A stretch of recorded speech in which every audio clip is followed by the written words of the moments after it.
Isa-isang inayos ni Doris ang mga plato. Pinunasan niya ang mesa. Tinuyo ang lababo, sinigurong walang patak ng mantika sa tiles. Huminga siya ng malalim at tumingin sa paligid. Malinis, maayos katulad ng dati. Ganito palagi si Doris. Tahimik, maingat, perpekto kung maaari. Mahalaga sa kanya ang trabahong ito. Dahil ito na lang ang trabaho na pumayag na tumanggap sa kanya. Hindi naman pangit si Doris. Hindi rin siya bobo. Sa katunayan, marami siyang natapos na online courses. May mga certificate pa siya sa bag, nakalagay sa isang malinaw na plastic envelope na palagi niyang daladala. Kaya niyang palitan ang kahit sinong crew sa cafe na yon. Kaya niyang mag-cashier, mag-barista, mag-encode, mag-inventory. Pero may isang bagay na kulang kay Doris. Hindi siya nakakapagsalita. Hindi siya pipi mula pagkabata. Pero dahil sa isang trahedya noong kabataan niya, tuluyang nawala ang kanyang boses. At sa mundong ito, mas mahalaga ang malakas na boses kaysa sa tahimik na sipag. Ang cafe ay nasa gilid ng isang mataong kalye sa Maynila. Hindi ito sosyal na coffee shop, pero laging may tao. Mga estudyante, mga call center agents, mga empleyadong nagmamadali.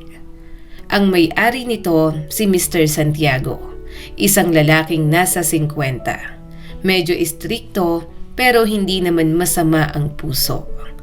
Noong unang araw na nag-apply si Doris doon, halos kalahati na ng lungsod ang napuntahan niya. Bit-bit niya ang lahat ng dokumento, transcript, certificates, recommendation letters. Pero sa bawat opisina, may experience ka ba sa customer service? Hindi ka pa na nakakapagsalita. Pasensya na, kailangan namin ng marunong makipag-communicate. Paulit-ulit. Hanggang sa ang cafe ni Mr. Santiago na lang ang natira. Naiintindihan mo naman siguro na hindi kita pwedeng ilagay sa counter, hindi ba? Tanong ng matanda. Tahimik lang si Doris, nakatingin at nakikinig. Bahagya siyang tumango. Hindi kita pwedeng gawing waitress, hindi rin pwedeng assistant cook. Mabilis ang trabaho dito. Kailangan ay malinaw ang utos. Huminto siya. Pinagmasdan si Doris. Hindi nagmakaawa ang babae. Hindi lumuhod, hindi nagpumilit. Mayroon siyang dignidad, kahit kitang-kita ang pagod sa mga mata niya.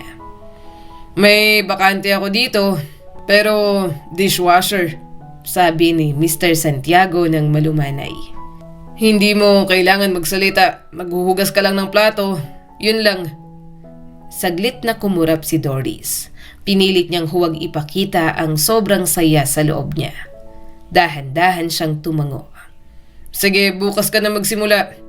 At huwag kang magtampo. Babantayan muna kita. Ngumiti si Doris, isang ngiting puno ng pasasalamat. At doon nagsimula ang lahat.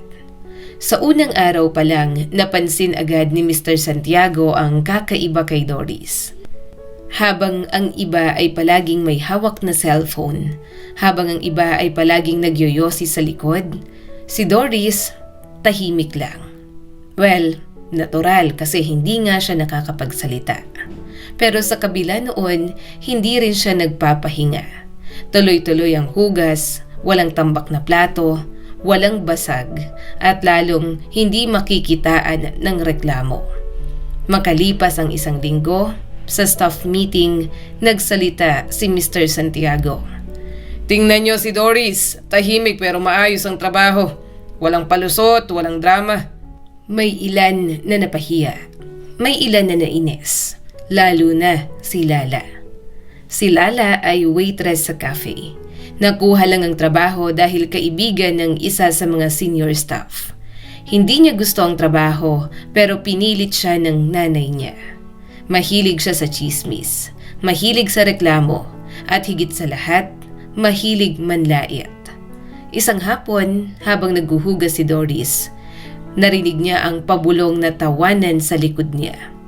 Feeling perfect naman yan. Tahimik lang kasi walang masagot. Paano hindi nagsasalita? Pabulong na sabi ni Lala sabay tawa ng malakas. Di wow, model employee daw, sabi naman ng kaibigan nito. Tawanan pa ang sumunod. Muling nagsalita si Lala. Oy, sumagot ka nga. Kahit senyas man lang na worthy. Dahan-dahang lumingon si Doris. Hindi galit ang mga mata niya. Hindi rin takot. Saglit lang, 1 segundo, pagkatapos tumalikod siya at nagpatuloy sa paghuhugas. Mas masakit yon para kay Lala kaysa sa anumang sagot. Maraming tao ang nag-iisip na kapag tahimik ang isang tao, wala itong iniisip. Pero sa loob ni Doris, may mga salita, may mga sagot, may mga pangarap. Minsan gusto niyang isigaw, mas kaya ko pa kaysa sa inyo. Pero hindi niya kaya. Kaya pinili niyang patunayan sa ibang paraan. Sa sipag, sa kalidad, sa disiplina. Habang si Lala at ang kaibigan nito ay nagtatawanan pa rin sa likod, tahimik nang naglilinis si Doris. At sa isip niya, isang simpleng katotohanan lang ang umiikot. Kung hindi binigyan ng Diyos ang tao ng utak, wala ka nang mahahanap doon. 6 na buwan ang lumipas. 6 na buwan ng parehong routine, parehong kusina, parehong lababo. Parehong mga taong tumatawa sa likod niya. Si Lala at ang kaibigan niya, ganun pa rin. Sa harap ni Mr. Santiago, mababait. Masipag kunwari, ngumingiti. Pero kapag nakatalikod ang boss, pabulong na halakhakan ng kasunod. Uy, superstar dishwasher, baka gusto mo nang ipromote ang sarili mo. Mahina pero may panlalait na sabi ni Lala. Nagtawanan ulit. Baka naman gusto niyang maging manager, tahimik lang daw ang strategy niya. Muli, walang sagot si Doris. At ang ibang empleyado, wala ring pakialam. Hindi sila kakampi ni Lala, pero hindi rin sila kakampi ni Doris. Mas madali kasing tumawa na lang, mas madali kasing manood sa gilid. At kung tutuusin, sino ba naman ang gustong makipagkaibigan sa dishwasher? Lalo na kung hindi pa makapagsalita. Pero ibang-iba si Doris pagdating sa bahay.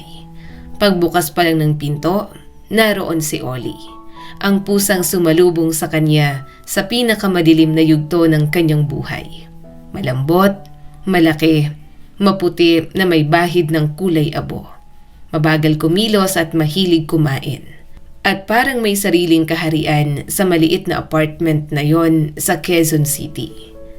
4 na taon na ang nakalipas mula nang mamatay ang mga magulang ni Doris. 4 na taon na rin mula nang tuluyan siyang tumahimik. Gabi yon, pauwi sila galing probinsya. Si Doris nakaupo sa harap, katabi ang kanyang ama. Palagi siyang pinapagalitan noon. Doris, isuot mo ang seatbelt mo. Ngumingiti lang siya. Minsan, tinatanggal din niya agad kapag hindi nakatingin ang kanyang ama. Ayaw niya ng masikip. Hanggang isang truck ang nawala ng preno. 1 segundo, isang maling distansya, isang malakas na salpok. Sa lakas ng banggaan, naitapon si Doris sa gilid. Nabugbog, nasugatan, pero buhay. Ang mga magulang niya hindi na umabot sa ospital. Nagising si Doris sa hospital room. Maraming tanong, maraming iyak, maraming kamag-anak. Pero walang boses na lumabas sa kanya. Nung una, akala nila'y pansamantala lang. Dinala siya ng doktor, pinainom ng gamot, pinag-therapy. Hanggang sa isang araw, sinabi na lang ng doktor, stress response ito ng katawan niya, trauma. Hindi physical ang problema, psychological. Kailangan niya raw ng espesyalista, psychiatrist na may expertise sa trauma-induced mutism. Pero mahal at bihira. Unti-unting tinanggap ni Doris ang realidad. Sa una, hindi niya kaya. Pero kalaunan, napansin niyang mas madali pala. Hindi na niya kailangang sagutin ang mga tanong. Kumusta ka na? Paano mo kinaya? Namimiss mo ba sila? Hindi na niya kailangang magsinungaling na okay lang siya. Ang katahimikan ang naging depensa niya. Isang linggo matapos siyang ma-discharge sa ospital, naglakad si Doris pauwi. Tahimik ang kalsada, malinaw ang poste ng ilaw. At doon niya narinig ang isang maliit na iyak. Lumapit siya sa basurahan at doon niya nakita ang isang pusang basang-basa. Marumi, payat na parang buto na lang at balat. Nanginginig, hindi na siya nag-isip. Hindi niya inalala na kulang ang allowance niya para sa renta at pagkain. Dahan-dahan niya itong binuhat. At sa unang pagkakataon, matapos ang trahedya, may inalagaan siya. Ngayon, malaki na si Ollie. Mataba, makintabang balahibo, at may attitude na parang siya ang may-ari ng apartment. Mahilig siyang tumingin sa bintana. Parang hinuhusgahan ang mga taong dumadaan sa ibaba. Kumakain, natutulog, at hinahayaan si Doris na mahalin siya. Minsan, napapangiti si Doris. Pakiramdam niya, hindi siya ang may alagang pusa. Siya ang alaga. Sa cafe, tahimik siyang dishwasher. Sa bahay, siya ay ina, kaibigan, buhay na nakaligtas. May mga gabi na habang hinihimas niya si Ollie, naiisip niya. Kung hindi siya tinamad magsuot ng seatbelt, baka patay na rin siya. At kung patay na rin siya, sino ang pupulot kay Ollie? Minsan ang mga bagay na akala natin ay pagkakamali, siya pala ang magliligtas sa atin. Isang gabi, matapos ang shift sa cafe, sabay-sabay lumabas ang mga empleyado. Pagod, mainit ang panahon kahit gabi na. May amoy ng usok at street food sa hangin. Naglalakad si Doris kasama ang ilan sa kanila. Tahimik gaya ng nakasanayan. Pero pagkalampas nila sa kanto, bigla siyang huminto. Napansin niya ang isang lalaking nakaupo sa bangko sa gilid ng kalye. Madumi ang damit, gusot ang buhok, nakayuko. At sa mga mata nito, may pamilyar na tingin. Ang parehong tingin na nakita niya kay Ollie noon. Noong nanginginig ito sa likod ng basurahan. Isang tinging pagod, takot at nawawala. Dahan-dahang lumihis si Doris papunta sa bangko. "Oh, tingnan nyo, ganyan palang type ni Doris," sabi agad ni Lala. "Uy, mukhang nakahanap ng maliligaw," sabi ng isa. Tawanan ang kasunod. Ano, nature calls din yan. Sino ba namang normal na lalaki ang papansin sa kanya?" Humalakhak silang muli. Pero hindi na lumingon si Doris. Hindi rin siya nagalit. Mas matalas pa sa kahit anong insulto ang desisyon niya na huwag na silang pansinin. Lumapit siya sa lalaki. Hindi siya pinansin nito sa una. Nakayuko lang. Dahan-dahang yumuko si Doris at bahagyang hinawakan ang braso nito. Nagulat ang lalaki at napatingala. Sa ilalim ng streetlight, kita ang pasa sa gilid ng noo niya. May tuyong dugo pa sa buhok. Mahina ang mga mata. Parang pagod na pagod sa mundo. Tahimik na itinuro ni Doris ang sarili niya. Pagkatapos ang direksyon ng kanyang apartment. Hindi agad nakaintindi ang lalaki. Pero nang makita ang kabutihan sa mata ni Doris, dahan-dahan itong tumayo. Medyo nahihilo, hinawakan ni Doris ang braso niya upang alalayan. Sa likod nila, si Lala. "Ano yan? Iuuwi mo talaga?" "Grabe, may rescue mission," sabi pa ng isa. Hindi na sila pinansin ni Doris at makalipas ang 15 minuto, nasa harap na sila ng maliit niyang apartment. Sumalubong si Ollie. Saglit na napahinto ang lalaki. "May pusa ka pala," mahina niyang sabi. Hindi sumagot si Doris. Tinulungan niyang lalaki na hubarin ang basang-basa at halos punit na damit. Habang tinutupi niya ito, napansin niya. Hindi ordinaryong basahan ang suot nito noon. Ang tela kahit marumi ay mukhang mamahalin dati. Parang coat na pang-opisina. Tumakbo siya papunta sa aparador. Kinuha niya ang lumang damit ng kanyang ama pati na rin ang tsinelas nito. Inabot niya yon sa lalaki. Pagkatapos ay itinuro ang banyo at ang kusina. Ngumiti ito. Naintindihan ko. Maliligo muna ako. May dignidad pa rin ang kilos at boses niya kahit pagod. Paglabas ng lalaki mula sa banyo, parang ibang tao na ang nasa harap ni Doris. Maayos ang buhok, malinis ang mukha, at higit sa lahat, walang bakas ng bisyo. Walang bakas ng pagiging lasenggo o adik. Mas mukha pa nga siyang professor o dating negosyante. Napahinga si Doris ng maluwag. Nagsalin si Doris ng mainit na sabaw. Naglabas ng tinapay. Tahimik silang umupo sa maliit na mesa. Bakit napakatahimik mo? Tagapagligtas ko. Mahina nitong tanong. Saglit siyang tumingin kay Doris. Anong pangalan mo? Kumuha si Doris ng maliit na notebook sa drawer. Mabilis siyang nagsulat. Inabot niya yon sa lalaki. Binasa nito, bahagyang nalungkot ang ekspresyon. Hindi ka nakakapagsalita. Umiling siya. Sayang, bata ka pa at maganda pa. Malungkot na sabi ng lalaki. Saglit siyang tumingin sa kisame. Ako, halos pareho mo rin. Napatitig si Doris. Nakakapagsalita ako, pero hindi ko alam ang pangalan ko. Maging ang apelido ko at kung saan ako nanggaling. Huminto siya. Kaya halos hindi rin ako nagsasalita. Mabilis na nagsulat si Doris. Gaano ka na katagal sa kalsada? Binasa ng lalaki. Nagkibit balikat ito. 1 buwan? Siguro higit pa. Tumitig siya sa mangkok ng sabaw. Hindi ako dito nagising sa may tambakan sa labas ng lungsod. Doon malapit sa malaking dump site. Mga palaboy ang nagdala sa akin sa ulirat. Iminulat ko ang mga mata ko at natakot ako. Kasi wala akong maalala. Hinawakan niya ang ulo niya. Masakit ang ulo ko. Puno ng dugo ang buhok ko. Parang may humampas sa akin. Saglit siyang tumigil. Gusto kong pumunta sa pulis kaagad pero sabi nila, napahinga ng malalim ang lalaki. Hindi raw maganda ang trato sa mga mukhang palaboy. Kaya yun, natakot ako. Hindi na lang ako tumuloy. Tahimik na nakikinig si Doris. Sa unang pagkakataon matapos ang trahedya ng buhay niya, may ibang taong mas nawawala kaysa sa kanya. Hindi siya nag-iisa sa katahimikan. May isa pang taong nabura ang nakaraan.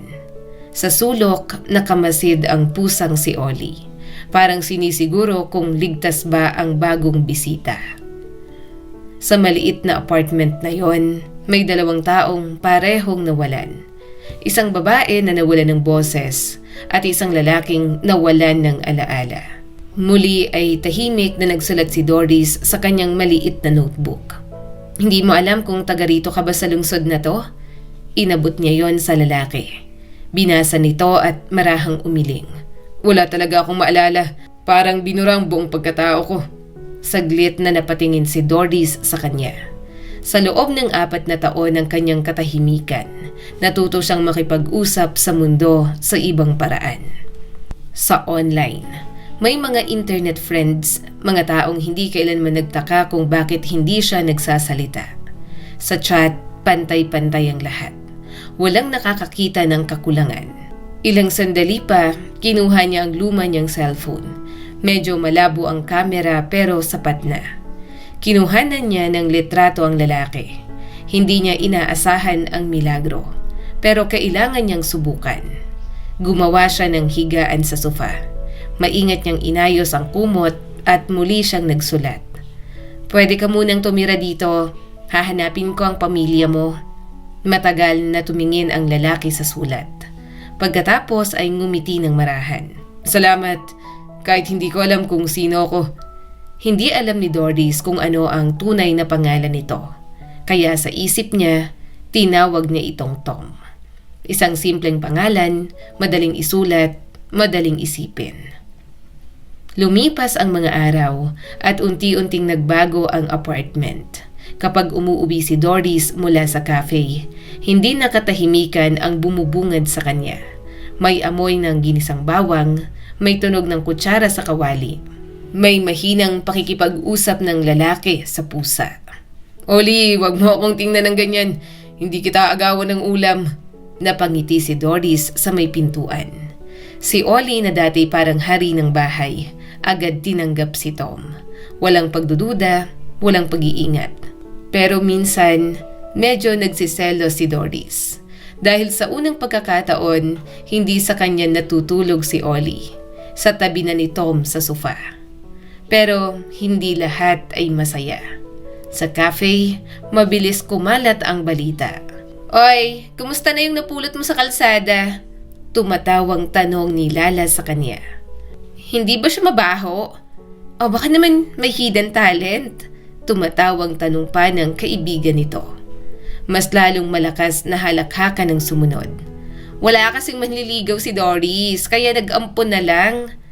Halos gumalaw ang mga upuan sa lakas ng tawanan. Tahimik si Doris, pero ang pisngi niya ay namumula. Hindi sa hiya, kundi sa galit. Madalas siyang magtago sa storage room, sa pagitan ng mga kahon ng kape at tissue. Mahirap patunayan ang katotohanan gamit lang ang panulat. At hindi rin niya obligasyong ipaliwanag ang sarili niya. Umaasa siyang lilipas din ng chismis. Pero araw-araw ang tanong, may biro, may tukso. Lumipas ang isang buwan, walang resulta ang paghahanap niya sa online. Sa mga lungsod kung saan may mga kakilala siya, wala ring report ng nawawalang lalaki na tugma sa itsura ni Tom. Walang missing person sa bulletin, walang balita. Minsan iniisip pa ni Doris, baka talagang wala nang naghahanap sa kanya. Baka kinuha ang apartment nito, baka may ibang nangyari.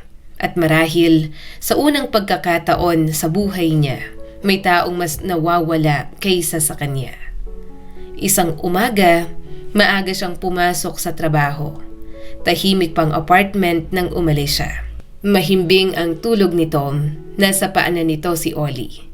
Pagbalik niya kinagabihan, tahimik, walang amoy ng luto, walang boses na nakikipag-usap sa pusa. Nasa sala si Ollie, nakaupo sa sofa, nang mag-isa. Dahan-dahang lumapit si Doris sa couch. Walang kumot, wala ang tsinelas, wala si Tom. Nanlamig ang kamay niya. Mabilis siyang tumingin sa kusina, sa banyo, sa maliit na kwarto. Pero wala. Sa mesa, may nakapatong na papel. Lumapit siya, nanginginig ang daliri niya habang binabasa ang sulat na halatang hirap ang pagkakasulat. "Salamat, kailangan kong umalis. May naalala ko." Yun lang, walang paliwanag, walang paalam. Umupo si Doris sa sofa. Si Ollie ay dahan-dahang umakyat sa tabi niya. Tahimik ang apartment. Parang bumalik sa dati, pero mas masakit ngayon. Dahil sa loob ng isang buwan, nasubukan niyang hindi mag-isa. At ngayon, parang mas lumalim ang katahimikan. Sa una, nasaktan si Doris. Sanay na siya sa presensya ni Tom. Sa boses nitong kausap si Ollie. Sa pakiramdam na hindi siya nag-iisa. Parang ama ang dating nito sa kanya. Siguro kasing edad ng tatay niya o mas matanda pa. Pero pagkatapos ng ilang minuto, pinagalitan niya ang sarili niya sa isip. Kung umalis siya, ibig sabihin, may naghihintay sa kanya, may nangangailangan sa kanya. At tama yon, walang dapat mabuhay ng walang pamilya. Hindi niya alam na sa cafe, mas mabilis pa sa apoy ang pagkalat ng balita. Kinabukasan, pagpasok palag niya sa trabaho, naroon na si Lala. Nakatayo, nakaabang at ngiti-ngiti. "Oy, Doris, balita ko, pati palaboy iniwan ka." Halakhakan ng sumunod. Sa bagay, kahit pinulit mo sa kalsada, umalis pa rin? Mas lalong lumakas ang tawanan. Sinubukan ni Doris na dumaan, pero hinarangan siya ni Lala. "Sabihin mo nga, bakit ka iniwan? Di ka naman pangit. Bata ka pa, siya matanda na. Hindi ka ba nakaka-interes?" Mas matindi ang tawanan. Sa pagkakataong yun, may kung anong pumutok sa loob ni Doris. Sa unang pagkakataon matapos ang 4 na taon, hindi takot ang naramdaman niya, kundi galit. At nang hindi nag-iisip, naalala niya ang karate class noong high school. Isang mabilis na galaw, isang malinaw na depensa. Napaatras si Lala. Nawala ng balanse at napahiyaw. At bago pa tuluyang lumala ang eksena, may boses na narinig si Doris sa likod niya. Good move, sabi ng binata. Lumingon siya. Isang binatang matangkad ang nakatayo roon. Maayos ang polo, may kumpiyansang ngiti. Kung hindi mo siya naunahan, ako na sana. Bahagyang natahimik ang cafe. Lumapit ito kay Doris, inabot ang kamay.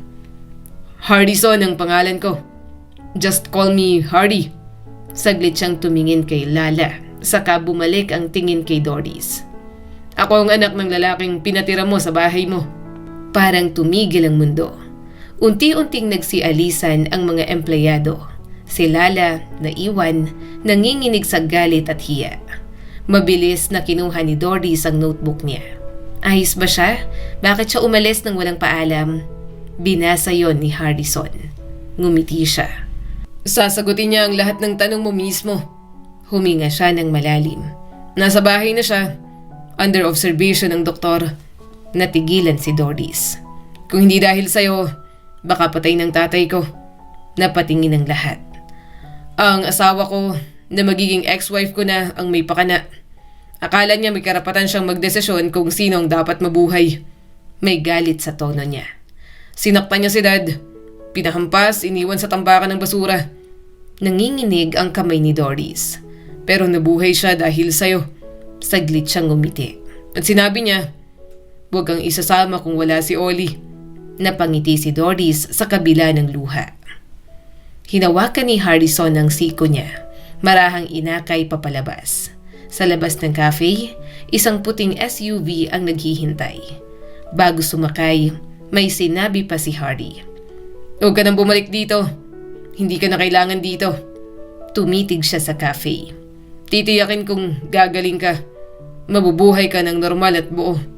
Hindi siya makapagsalita.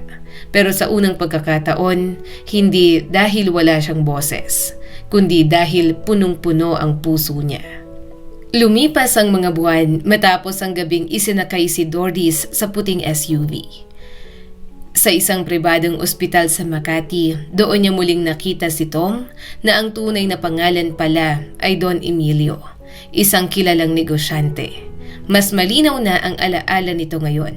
Mas matatag ang tindig, pero nang makita si Doris sa pintuan ng kwarto, napaluha ito.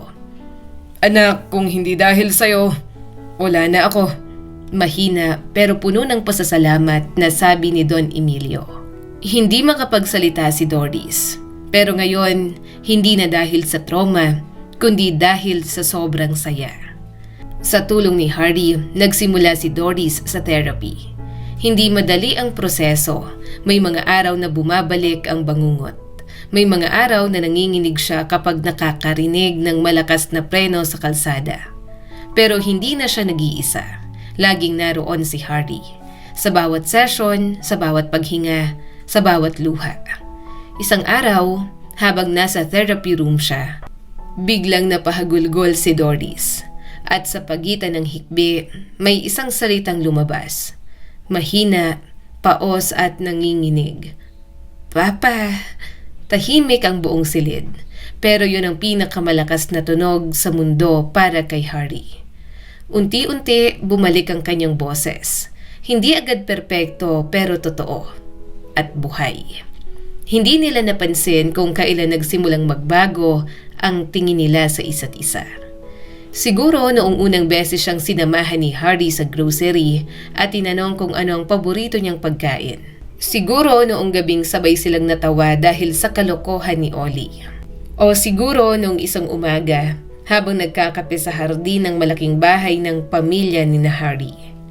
Tahimik lang silang nakaupo at hindi na kailangan ng maraming salita. Isang hapon sa parehong hardin kung saan unang umalingaw-ngaw ang bagong boses ni Doris. Lumuhod si Hardy. Walang engrandeng banda, walang camera crew. Siya lang, si Doris at si Oli na paikot-ikot sa damuhan. Doris, gusto kong maging parte ng buhay mo. Hindi bilang tagapagligtas, hindi bilang bayad sa utang, kundi bilang lalaking mahal ka. Tahimik ang paligid. At sa pagkakataong yon, hindi notebook ang hinanap ni Doris. Hindi papel, hindi panulat. Huminga siya ng malalim. At sa malinaw, buong-buo niyang sinabi. Oo, Magpapakasal ako sa'yo. Sa isang probinsyang tahimik at presko ang hangin, may isang klinika para sa trauma survivors. Itinatag ni Doris sa tulong ni Hardy. Libre para sa mga walang kakayahang magbayad. Sa pinto ng klinik, may maliit na logo ng pusa. Sa loob ng bahay nila, si Ollie ay mas mataba at mas bossy kaysa sa dati. At sa bawat gabi, may halakhakan, may kwentuhan, may tawanan. Hindi na katahimikan, kundi kapayapaan. Ang kwentong ito ay nagpapaalala sa atin. Huwag maliitin ang taong tahimik. Hindi dahil hindi sila nagsasalita ay wala silang lakas. Minsan, ang mga taong hindi pinapansin ng mundo ang siyang may pinakamalaking puso. At tandaan, ang kabutihan na ibinibigay mo ng walang hinihintay na kapalit ay babalik sa iyo ng mas higit pa sa inaakala mo. Hindi lahat ng sugat ay nakikita. Hindi lahat ng tahimik ay mahina. Minsan ang tunay na lakas ay ang kakayahang magmahal kahit nasaktan ka na. At kapag pinili mong maging mabuti, sa gitna ng pangungutya, bibigyan ka ng Diyos ng mas magandang kwento kaysa sa kayang isulat ng mga taong minamaliit ka.